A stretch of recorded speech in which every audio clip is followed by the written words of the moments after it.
Assalamualaikum warahmatullahi wabarakatuh. Perkenalkan, nama saya Mentari dengan NIM 4524091086 kelas I. Sebelumnya saya akan membahas mengenai tantangan dan masa depan ilmu. Bagian A, kemajuan ilmu dan krisis kemanusiaan. Kemajuan ilmu dan teknologi yang semula bertujuan untuk mempermudah pekerjaan manusia, tetapi kenyataannya teknologi telah menimbulkan keresahan dan ketakutan baru bagi kehidupan manusia. Ibarat cerita Raja Midas yang menginginkan setiap yang disentuhnya menjadi emas. Ternyata ketika keinginannya dikabulkan, dia tidak semakin senang, tetapi semakin gelisah bahkan gila.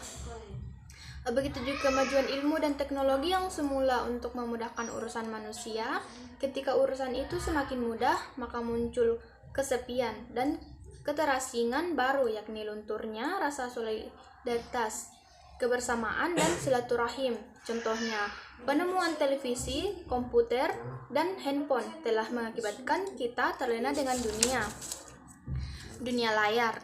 Layar kemudian menjadi teman setia, bahkan kita lebih memperhatikan layar dibandingkan istri dan anak sekalipun. Dan ternyata teknologi layar mampu membius manusia untuk tunduk pada layar dan mengabaikan yang lain. Jika manusia tidak sadar akan hal ini, maka dia akan kesepian dan kehilangan sesuatu yang amat penting dalam dirinya, yakni kebersamaan, hubungan kekeluargaan, dan sosial yang hangat. Teknologi yang sedang melanda kehidupan kita sekarang juga ibarat orang yang betah tinggal di samping kandang ayam tadi. Saking asiknya dia tidak sadar bahwa teknologi layar membuat dia terpinggirkan dari sebuah kebutuhan mendasar. Pada ilmu bioteknologi, perkembangan yang dicapai sangat maju, seperti rekayasa genetika dan teknologi cloning, menandakan kemajuan yang begitu dahsyat sehingga mengkhawatirkan semua kalangan, tidak saja agamawan dan memerhatikan hak asasi manusia. Tetapi para ahli bioteknologi pun semakin khawatir karena kalau akibatnya tidak dapat dikendalikan, maka akan terjadi suatu bencana besar bagi kehidupan manusia. Contohnya, rekayasa genetika yang dulunya diharapkan untuk mengobati penyakit keturunan seperti diabetes, sekarang rekayasa tidak hanya untuk tujuan pengobatan, tetapi untuk menciptakan manusia-manusia baru yang sama sekali berbeda, baik dari segi postur, fisik, maupun sifat-sifatnya. Karena itu wajar kemudian timbul kontroversi di berbagai negara apakah perkembangan rekayasa genetika untuk manusia dibolehkan atau tidak. Bagi negara-negara liberal, rekayasa genetika untuk manusia diperbolehkan, bahkan didukung oleh pemerintah, sedangkan pada negara-negara yang konservatif, perkembangan rekayasa genetika yang menjurus pada perubahan manusia secara total amat ditentang. Artinya, kemajuan ilmu dan teknologi tidak saja terfokus pada penggalian hal-hal yang di luar manusia dan penyembuhan, tetapi lebih dari itu, yaitu mengubah sifat dasar manusia dan bahkan dapat diwujudkan manusia super yang berasal dari gen laki-laki super pintar dan ganteng dengan wanita super pintar dan cantik. Persoalan berikutnya adalah di mana letak kebebasan manusia dalam memiliki hak hidupnya dan hak untuk memiliki ciri khas. Sebab jika sejak awal dia sudah direkayasa untuk menjadi manusia tertentu, maka kebebasan melihatnya menjadi hilang dan dia tidak ubahnya seperti robot yang dikendalikan oleh orang lain. Sementara itu, ketidakpastian juga merebak dari segi moral dan kemanusiaan jika rekayasa genetika diterapkan pada manusia. Pemusnahan embrio manusia yang tidak jadi di-cloning dianggap sebuah bentuk kekejian yang tidak bermoral. Krisis kemanusiaan tidak saja terjadi akibat teknologi maju, tetapi juga akibat dari kecenderungan, ideologi, dan gagasan yang tidak utuh. Contohnya, ide dan gerakan emansipasi yang dikumandangkan oleh para penggerak feminisme yang mendorong agar wanita diberi kesempatan yang sama di republik dengan laki-laki. Contoh di atas adalah sekelumit persoalan yang muncul dari sebuah gagasan yang digerakkan tanpa melihat suatu implikasi bagi kehidupan manusia secara utuh. Belum lagi arus globalisasi yang menelan banyak korban dan mengangkat sebagian kecil saja yang sejahtera. Tidak saja korban manusia, tetapi negara menjadi korban dari suatu proses globalisasi, artinya negara yang tidak mampu bersaing dengan negara yang sudah maju dari segi sains dan teknologi sulit diharapkan mampu menjadi pemain inti dalam percaturan dunia. Umat manusia sekarang amat tergantung dan dimanjakan oleh teknologi. Ketergantungan yang terus-menerus menjadikan dia terlena dari eksistensi dirinya yang bebas dan kreatif. Dia kemudian tidak sadar dipenjara oleh teknologi itu sendiri, sehingga tidak kreatif dan reflektif lagi. Contoh teknologi layar membuat manusia tergantung pada layar. Bahkan kalau handphonenya rusak atau komputer rusak, maka dia sangat repot karena semua urusan ada di sana. Mulai dari agenda harian sampai proposal mega proyek. Kalau sebelum penemuan teknologi maju, manusia terpenjara atau ditentukan oleh alam dan Tuhan. Maka pada kemajuan teknologi terpenjara oleh teknologi itu sendiri. Artinya bertambah maju teknologi, bertambah banyak aspek yang memenjarakan manusia.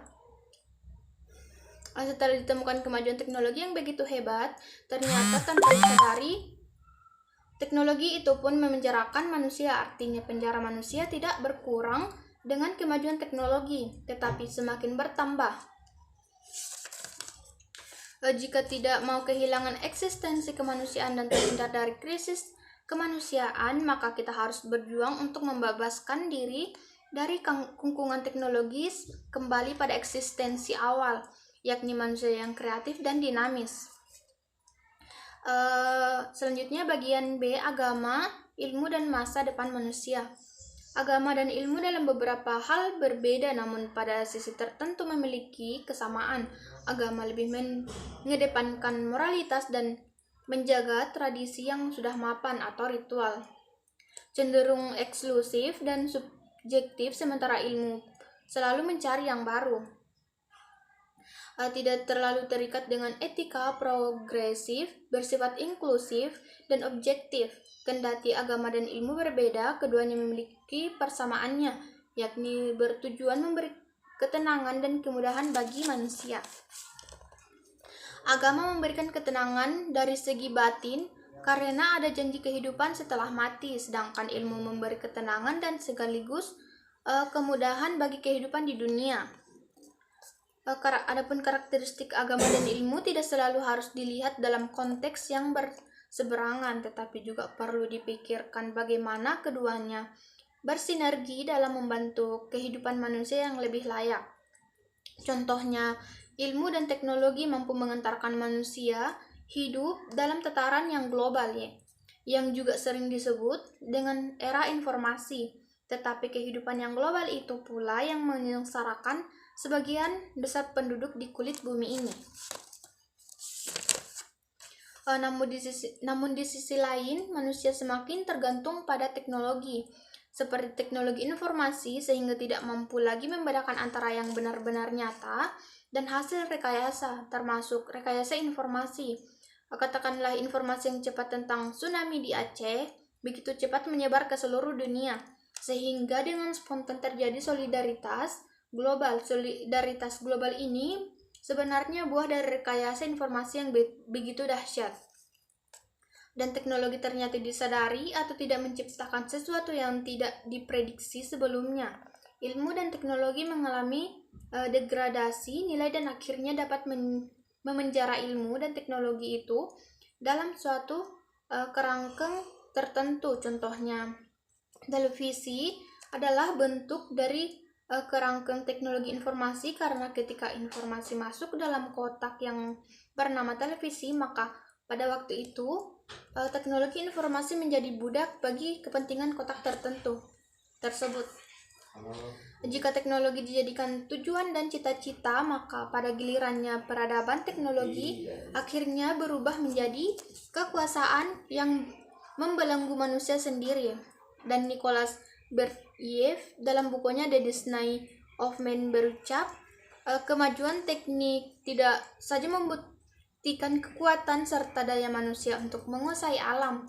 Kemudian teknik itu tidak saja membebaskan manusia, tetapi juga memperlemah serta memperbudaknya. Kemajuan itu memekanisasikan manusia dan menimbulkan gambaran serta persamaan manusia dengan mesin.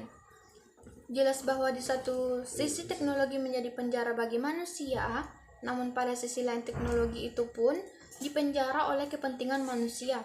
Teknologi layar seakan-akan telah memenjarakan manusia karena dia tidak bekerja kalau tidak ada komputer atau handphone.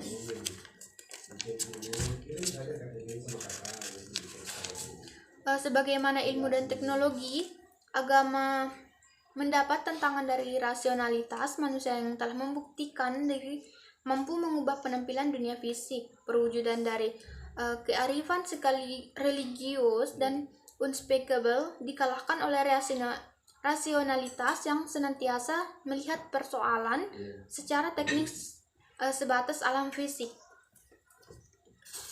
Semangat yang berlebihan dalam beragama justru akan merugikan dan merusak makna agama itu sendiri.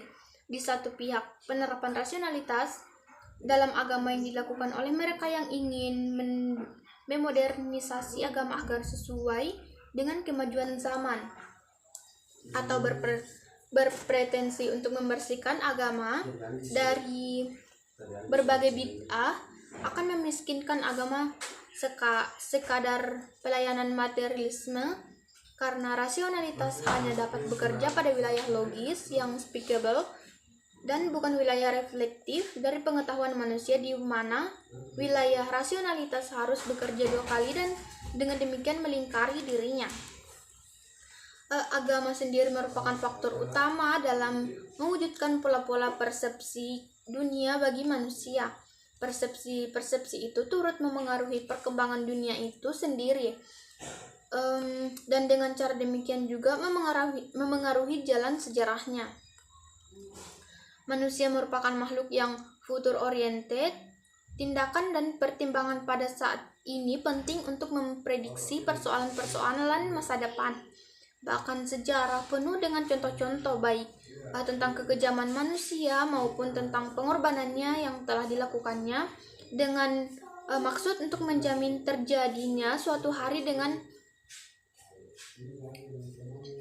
depan yang lebih baik. Yang jelas, konsep agama tentang hari akhir adalah salah satu ajaran yang penting, tidak dari aspek teologis tetapi juga psikologis dan historis. Secara teologis, ajaran tentang hari akhirat cukup banyak tercantum dalam kitab suci Al-Quran, kitab suci agama, terutama agama-agama Semit, yakni Yahudi, Kristen, dan Islam. Dalam Islam ada 10 nama surah dari 1114 surat bernama Hari Kiamat, artinya perhatian kitab suci pada hari kiamat sangat besar sekali secara psikologis. Hari pembalasan memberikan ketenangan bagi diri seseorang yang amat gamang menghadapi kematian. Salah satu naluri dasar manusia adalah takut mati, maka ketika kematian semakin dekat, kegelisahan semakin meningkat. Bagi orang yang yakin adanya hari pembalasan, kegelisahan itu bisa berkurang karena hidup di sana jauh lebih baik dibandingkan hidup di dunia. Dalam agama-agama pandangan mengenai hari depan tidak seragam. Apa yang berpandangan bahwa tujuan akhir kehidupan ini adalah nirwana, yakni ketiadaan, dan dalam ketiadaan itu sifat dan keinginan kemanusiaannya hilang. Ketika manusia masih memiliki keinginan, dia akan kembali ke dunia dalam bentuk lain. Dan dalam kerangka itu, agama dan ilmu memiliki kesamaan, yakni sama-sama mendesain masa depan manusia. Desain agama lebih jauh dan abstrak, sedangkan ilmu dan teknologi lebih pendek dan konkret. Dan dalam pandangan agama, ilmu dan teknologi bukan merupakan aspek kehidupan umat manusia yang tertinggi, tidak juga merupakan puncak kebudayaan dan peradaban umat manusia di dalam evolusinya mencapai kesempurnaan hidup, perfection of existency. Ilmu pengetahuan dan teknologi memakai rasio atau akal yang tajam, kerohanian, kejiwaan agama memakai intuisi atau wahyu sebagai sarana masing-masing untuk membuktikan kebenarannya dan menghayati hakikatnya. Dalam memanfaatkan ilmu dan teknologi untuk pembangunan, maka demi menjaga keseimbangan antara teknologi, pembangunan, dan lingkungan, kita tidak boleh dihadapi penyakit rabun dekat dengan mengikuti naluri untuk hanya memikirkan hasil-hasil jangka pendek. Sebagaimana negara Amerika Serikat yang maju dan makmur telah menjadi krisis kepribadian atau identitas karena derap teknologi lebih banyak mengancam status dan peranan manusianya daripada pekerjaannya.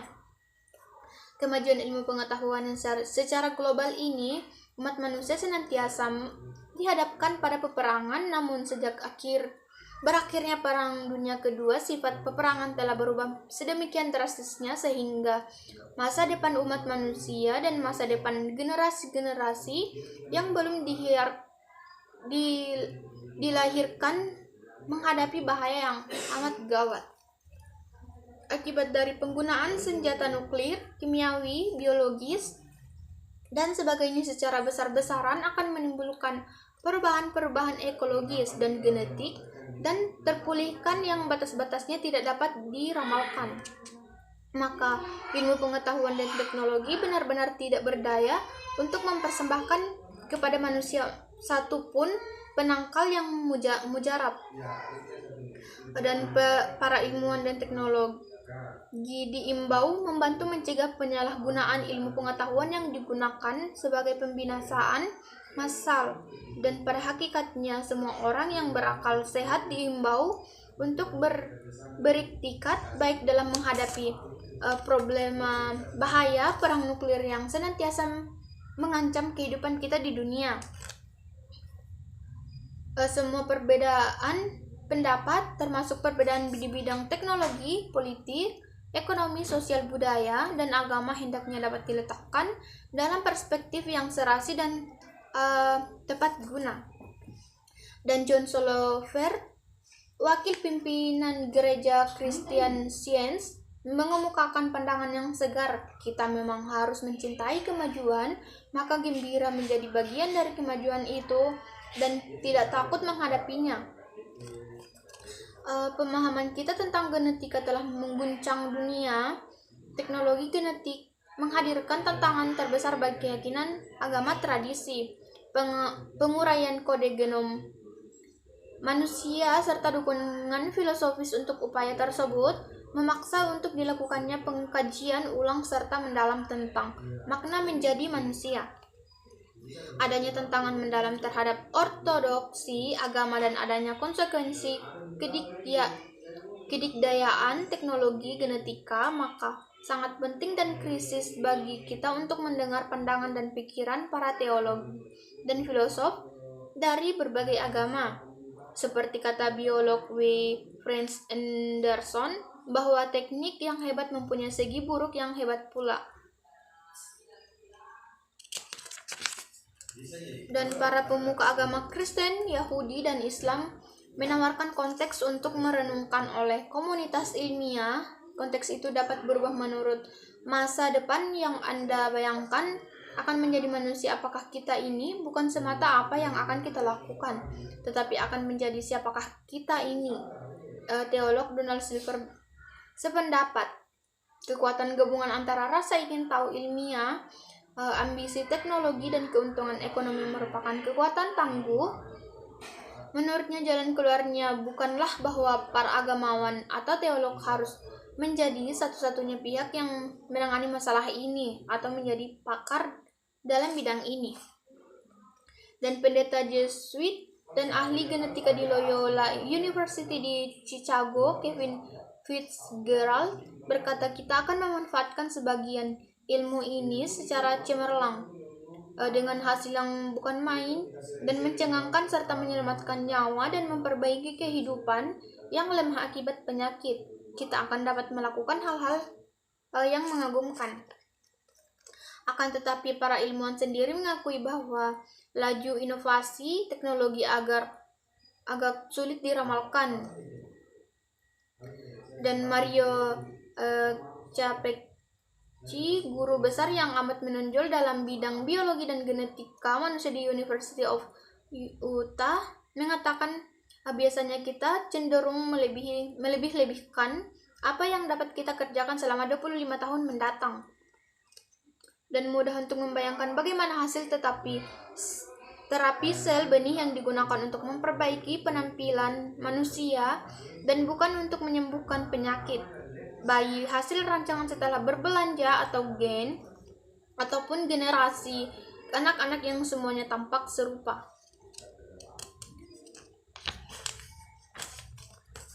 Gagasan yang menyempurnakan ras manusia mempunyai akar sejarah yang syarat dengan ranjau emosional. Konsep eugenika dipungut oleh Sir Francis Galton, ilmuwan zaman Victoria, dari teori evolusi Darwin dan teori keturunan Mendel yang mengidentifikasi mekanisme pengalihan sifat biologi. Menurut Dworkin, kewajiban moral dan estetika para seniman untuk menyempurnakan citra tubuh manusia dalam seni kini telah dialihkan ke bidang ilmu genetika. Galton berpendapat bahwa ras manusia superior dapat dikembangkan melalui pembibitan secara ideal, sedangkan dapat menambahkan bibit temperamen, sifat, dan kemampuan yang diingini ke dalam satu spesies, sebagaimana dilakukan terhadap anjing, dan membuang dari spesies itu sifat yang tidak diingini seperti jahat, tidak cakap, dan malas. Dalam upaya memisahkan kepingan genetika dari DNA, deoxyribonuscleic acid, dan merekombinasikannya dengan yang lain dapat mengubah instruksi yang menguasai sel hidup. Maka dengan menempatkan molekul DNA dari tubuh kita ke dalam bakteri dapat diproduksikan secara ilmiah zat-zat untuk menanggulangi berbagai penyakit seperti produksi insulin untuk diabetes dan interferon yang mungkin dapat turut memerangi kanker. Dan ahli etika Katolik Edward Flinger mengakui akan sulit menarik garis batasnya. Gereja Katolik berpendapat bahwa pada dasarnya kami menganggap absah penggunaan genetika untuk menyembuhkan penyakit atau memperbaiki jenis cacat tertentu. Akan tetapi garis batas antara eugenika positif dan negatif masih terus diperdebatkan dan akan selalu ada keraguan. Selanjutnya, teknologi genetika yang menyentak imajinasi ataupun emosi, sebagaimana teknologi cloning manusia. Menurut para peneliti Human Genome Project, bahwa cloning merupakan tiruan gen dan kepingan kromosom lainnya untuk menghasilkan bahan identik yang cukup jumlahnya untuk dikaji lebih lanjut. Sedangkan menurut Pendeta Herbert C. Jens, Presiden Church of Scientology, tidak peduli terhadap teknologi cloning, bahwa kami percaya bahwa ruh manusia tidak dapat diklon, tidak dapat direplikasi, tidak dapat ditiru. Bahan pembentuk tubuh manusia hanya bisa digerakkan oleh ruhnya. Jadi kami tidak mengkhawatirkan orang yang berbondong-bondong ke makam Lenin dan entah bagaimana menciptakan Lenin baru. Boleh dikatakan menciptakan makhluk yang sama, tetapi hanya ada satu Lenin. Apapun yang mungkin dikerjakan Lenin baru itu di masa sekarang. Dan ilmu dapat dilumpuhkan oleh biasnya sendiri, sebagaimana juga agama. Di dunia barat dewasa ini, tujuan ilmu adalah menjelaskan alam fisik, sementara tujuan agama adalah menjelaskan alam spiritual. Dan sinergi agama dan ilmu dalam konteks ini dapat dilakukan demi terwujudnya keseimbangan peradaban manusia.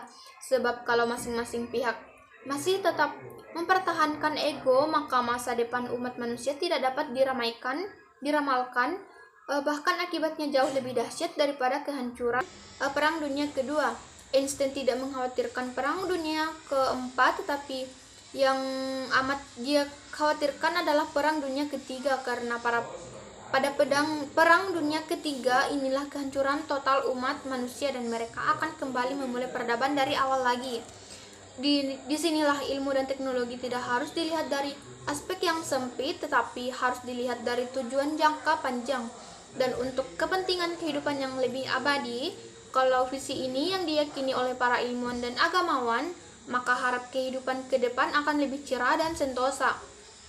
Tentu saja pemikiran-pemikiran seperti ini perlu dukungan dari berbagai pihak untuk terwujudnya masa depan yang cerah dan harmonis. Sekian dari pembahasan saya, kurang dan lebihnya mohon dimaafkan. Saya akhiri, wassalamualaikum warahmatullahi wabarakatuh.